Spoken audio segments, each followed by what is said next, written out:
बिस्मिल्लाहिर्रहमानिर्रहीम, अस्सलाम वालेकुम। मैं हूँ साइमा।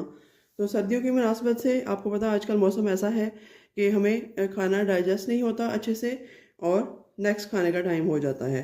तो इस प्रॉब्लम से बचने के लिए जिनको मैदे का प्रॉब्लम है या एसिडिटी का प्रॉब्लम है, उसके लिए एक अच्छी सी चटनी मैं बनाना सिखाने जा रही हूँ आज आपको, जो है मूली की चटनी। मूली और अनारदाने बेसिक इसके इंग्रेडिएंट हैं। तो देखिए क्या क्या इसमें डलेगा। बहुत सिंपल सी है, इसको कुक नहीं करेंगे हम, एज इट इज़ ही बनाएंगे। ये देखिए मैं आपको चीज़ें बता दूं जो जो इसमें जाएंगी।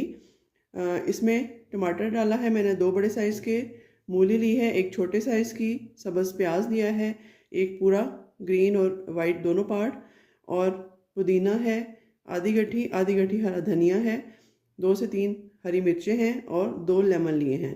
तो अब सबसे पहले हम इसमें अनारदाना डाल देंगे जो कि मैंने डाल दिया है, और उसके बाद हम इसमें टमाटर डालेंगे, धनिया पुदीना मूली सब चीज़ें इसमें डाल देंगे, और 1 लहसुन का जवा भी मैं डाल रही हूँ इसमें, वो भी हाजमेदार होता है। तो ये चीज़ें सारी इसमें डाल दी हैं। अब थोड़ा सा इसमें पानी डालेंगे अगर ज़रूरत पड़े तो, वरना टमाटर ही पानी छोड़ जाएगा। तो यहाँ देखिए तकरीबन आधा टीस्पून जो है ये मैं नमक डाल दूँगी। अगर आप चाहें तो इसमें साबुत ज़ीरा भी डाल सकते हैं जो कि ब्लेंड हो जाएगा, लेकिन मेरे पास पाउडर है ज़ीरा, सूखा धनिया और साबुत लाल मिर्च का। ये मैं डाल दूंगी आधा टेबल स्पून खुशबू और जायके के लिए, और इसमें जाएगी कुटी लाल मिर्च, ये डाल दूंगी मैं तकरीबन, ये भी आधे से पौना टीस्पून। इससे ज़्यादा नहीं डालेंगे क्योंकि हम हरी मिर्च भी डाल चुके हैं। बस थोड़ा सा इसमें पानी डालूंगी ब्लेंड हो जाए ताकि आसानी से। अब इसको हम ब्लेंड करते हैं और एंड में इसमें लेमन डालेंगे। तो चलिए मैं इसको ब्लेंड करती हूँ।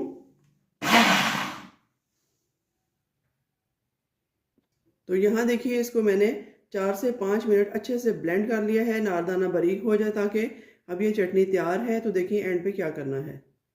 तो यहाँ हम एक प्यारे से पॉट में अपनी चटनी को असेंबल करते हैं।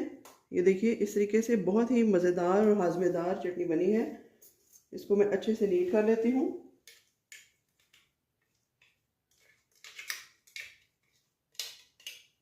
तो इसको इसमें डाल देते हैं। अब एक चीज़ और इसमें जाएगी बिल्कुल एंड पे, जो कि है लेमन। मैंने आपको बताया था 1 से 2 लेमन आप इसमें डाल सकते हैं, और लेमन निचोड़ने का तरीका मैंने आपको बताया है। इस तरह से उंगलियों के दरमियान में आप थोड़ी स्पेस रखें और लेमन डालें, और वो खुद ही उसका जूस नीचे चला जाएगा और बीज ऊपर रह जाएंगे। ये देखिए इस तरीके से लेमन डाल दिया हमने। अब इसको हम मिक्स करते हैं, अच्छा सा एक मिक्स देते हैं। ये चटनी आप जब भी खाएं, दोपहर को खाएं, रात के खाने से पहले या बाद में खाएं, तो गारंटी है कि आपका खाना बहुत अच्छे से डाइजेस्ट भी होगा, और टेस्टी तो ये है ही बहुत है। इसमें सारे फ्लेवर्स मौजूद हैं अनारदाने का, और इसमें लहसुन है, इसमें टमाटर है, प्याज है, सब्ज़ पुदीना, हरा धनिया, सब चीज़ें इसमें हेल्दी हैं। तो आई होप आपको ये रेसिपी अच्छी लगेगी। बना के ज़रूर ट्राई कीजिएगा और इसका फीडबैक मुझे दीजिएगा। मिलते हैं किसी नई और अच्छी रेसिपी के साथ, तब तक के लिए अल्लाह हाफिज़।